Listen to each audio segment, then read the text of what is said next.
ಸೌಜನ್ಯ ಪ್ರಕರಣ ಆದ ಸಂದರ್ಭದಲ್ಲಿ ಇಡೀ ಧರ್ಮಸ್ಥಳ ಒಂದು ಉರಿಯುವ ಕೆಂಡ ಆಗಿತ್ತು.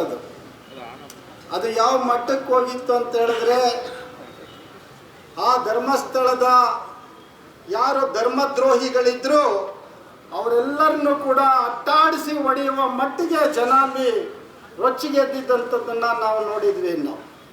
ಅವರ ಆಂಬುಲೆನ್ಸ್ಗಳನ್ನು ಸುಟ್ಟಿದ್ರು. ಬೆಳ್ತಂಗಡಿಯಲ್ಲಿ ನಡೆದಂಥ ಆ ಬೃಹತ್ ಹೋರಾಟದಲ್ಲಿ ನಾವೆಲ್ಲರೂ ಕೂಡ ಆ ಪ್ರತಿಭಟನೆಗೆ ಹೋಗಿದ್ದಾಗ ಜನರ ಆಕ್ರೋಶವನ್ನು ಗಮನಿಸಿದ್ವಿ.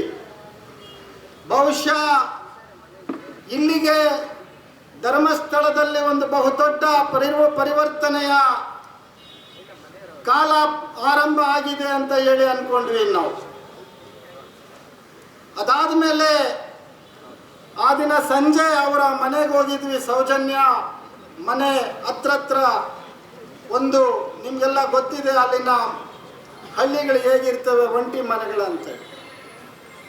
ಹೋಗಿರ್ಬೇಕಾದ್ರೆ ಅವ್ರ ಮನೆಗೆ ಭೇಟಿ ಕೊಟ್ಟು, ಕತ್ತಲು ಸ್ವಲ್ಪ ಕವಿತಾ ಇತ್ತು.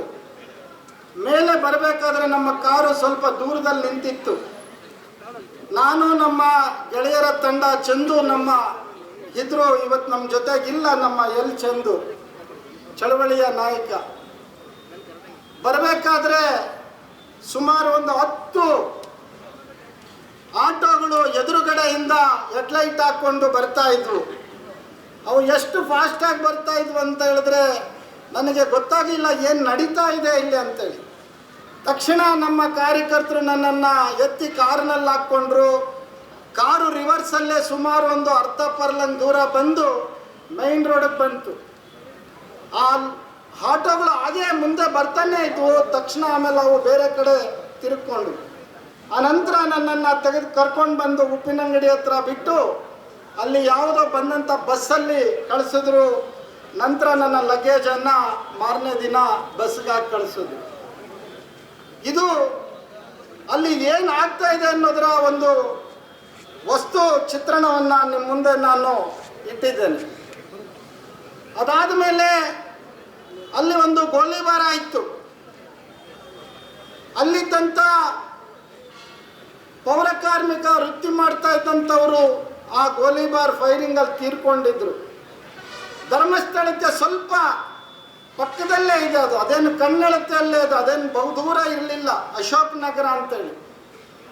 ಆ ಸ್ಥಳಕ್ಕೆ ನಾನು ಭೇಟಿ ಕೊಟ್ಟೆ. ಅವರು ಎಷ್ಟು ಭಯಭೀತರಾಗಿದ್ರು ಅಂದರೆ ಅವ್ರಿಗೇನು ಹೇಳಕ್ಕೆ ತಯಾರಾಗಿರಲಿಲ್ಲ, ಅಷ್ಟು ಭೀತಿ ಇದ್ರು. ಆದರೆ ಧರ್ಮದ ಬಗ್ಗೆ ಮಾತಾಡುವಂಥ ವ್ಯಕ್ತಿ ಕನಿಷ್ಠ ಅವ್ರಿಗೆ ಹೋಗಿ ಒಂದು ಸಾಂತ್ವನವನ್ನು ಹೇಳದಾರ್ದಂಥ ಒಬ್ಬ ದುಷ್ಟತನದ ಪರಮಾವಧಿ ಅದು. ಅಂಥ ಒಬ್ಬ ವಿಕೃತ ವ್ಯಕ್ತಿತ್ವಗಳು ಇವತ್ತಲ್ಲಿ ಬದುಕಿದ್ದಾವೆ ಅಲ್ಲಿ. ಆದರೆ ಆ ಸಾವು ಏನಾಯಿತು, ಆ ಕುಟುಂಬ ಏನಾಯಿತು, ಇದುವರೆಗೂ ಅದರ ಬಗ್ಗೆ ಮಾಹಿತಿ ಇಲ್ಲ. ಹೀಗಾಗಿ ಬಂಧುಗಳೇ, ನಮಗೆಲ್ಲ ನಮ್ಮ ಹಿರಿಯರು ಹೇಳ್ತಿದ್ರು, ಮಾಡಿದ್ದುಣ್ಣೋ ಮಾರಾಯ ಅಂತ ಹೇಳಿ. ಈಗ ಪಾಪದ ಕೊಡ ತುಂಬಿದೆ, ಅದನ್ನು ಅನುಭವಿಸ್ಲೇಬೇಕಾಗುತ್ತೆ. ನಾವೆಲ್ಲ ಹೇಳ್ತಾ ಇದ್ವಿ, ಎದ್ದೇಳ ಮಂಜುನಾಥ ಬೆಳಗಾಯಿತು ಅಂತೇಳ. ಇದು ಎದ್ದೇಳ ಮಂಜುನಾಥ ನಿನ್ನ ಕೊನೆಗಾಲ ಬರ್ತಾ ಇದೆ ಅಂತ ನಾವು ಹೇಳಬೇಕಾಗಿದೆ. ಇವತ್ತು SIT ಬಂದಿದೆ, ಎದ್ದೇಳ ಮಂಜುನಾಥ ಅಂತ ಹೇಳಬೇಕಾಗಿದೆ ನಾವು. ಹೀಗಾಗಿ ಇವತ್ತು ಇಡೀ ದೇಶದಲ್ಲಿ ಪ್ರಜಾಪ್ರಭುತ್ವಕ್ಕೆ ಮತ್ತು ಸಂವಿಧಾನಕ್ಕೆ ಈ ದೇವಮಾನವರು, ಈ ಜಗದ್ಗುರುಗಳು, ಈ ದೇವಾಂಶ ಸಂಭೂತರು ಮಹಾ ಅಪಾಯಕಾರಿಗಳು. ಇವರು ಮಹಾ ಅಪಾಯಕಾರಿಗಳು. ಇವತ್ತು ಒಂದು ಸಂಸತ್ತಿದೆ ನಮ್ಮಲ್ಲಿ, ನಾವೆಲ್ಲ ಆಯ್ಕೆ ಮಾಡಿ ಕಳಿಸುವಂಥ ಒಂದು ಸಂಸತ್ತು, ಅದು ಜನರ ಸಂಸತ್ತು ಅದು. ಆದರೆ ಆ ಜನರ ಸಂಸತ್ತಿನ ಮೇಲೆ ಈಗ ಧರ್ಮ ಸಂಸತ್ತನ್ನು ತರೆಯುವಂಥ ಬಹುದೊಡ್ಡ ಪಿತೂರಿ ದೇಶದಲ್ಲಿ ನಡೀತಾ ಇರೋದನ್ನು ನಾವು ನೋಡ್ತಾ ಇದ್ದೇವೆ. ಹೀಗಾಗಿ ಸಂವಿಧಾನಕ್ಕೂ ಮತ್ತು ಈ ಧರ್ಮ ಸಂಸತ್ತಿನ ನಡುವೆ ಒಂದು ದೊಡ್ಡ ಸಂಘರ್ಷ ಇವತ್ತು ಬರ್ತಾ ಇದೆ. ಯಾವ ಜನರ ಒಂದು ಸಂವಿಧಾನ ಈ ದೇಶವನ್ನು ಆಳಬೇಕಾಗಿತ್ತೋ ಆ ದೇಶದ ಸಂವಿಧಾನದ ಜಾಗದಲ್ಲಿ ಇವತ್ತು ಸೆಂಗೋಲ್ ಬಂದು ಕುಳಿತಿರೋದನ್ನ ನೀವು ಗಮನಿಸಬೇಕು. ಯಾವುದಿದು ಸೆಂಗೋಲು? ಇದು ವೈದಿಕ ಶಾಹಿಯ ಸೆಂಗೋಲು. ಇವತ್ತು ಜನರ ಆಶೋತ್ತರಗಳನ್ನ, ಜನರ ಬದುಕನ್ನ ಬದಲಾಯಿಸುವಂತ ಸಂವಿಧಾನದ ಜಾಗದಲ್ಲಿ ಈಗ ಸೆಂಗೋಲ್ ಕೂತ್ಕೊಂಡ್ರೆ ಈ ದೇಶ ಏನನ್ನ ನೋಡ್ತಾ ಇದೆ ಅನ್ನೋದ್ರ ಬಗ್ಗೆ ನಾವಿಲ್ಲಿ ಗಂಭೀರವಾಗಿ ಯೋಚನೆ ಮಾಡಬೇಕಾಗುತ್ತೆ. ಇದೇ ಧರ್ಮಸ್ಥಳ ದಲಿತರ ಡಿಪ್ರೆಸ್ ಕ್ಲಾಸ್ ಮಿಷನ್ ಟಿಸಿ ಮನ್ನಾ ಭೂಮಿ, 100 ಎಕರೆ ಭೂಮಿಯನ್ನ ಲೂಟಿ ಮಾಡಿದ್ದಾರೆ. ಆ ಎಲ್ಲ ದಾಖಲೆಗಳನ್ನ ತೆಗೆದುಕೊಂಡೋಗಿ ನಾನು ಅಂದಿನ ರೆವಿನ್ಯೂ ಮಿನಿಸ್ಟರ್ ಆದಂತ ಶ್ರೀನಿವಾಸ್ ಪ್ರಸಾದ್ ಅವ್ರಿಗೆ ತೋರಿಸಿದೆ.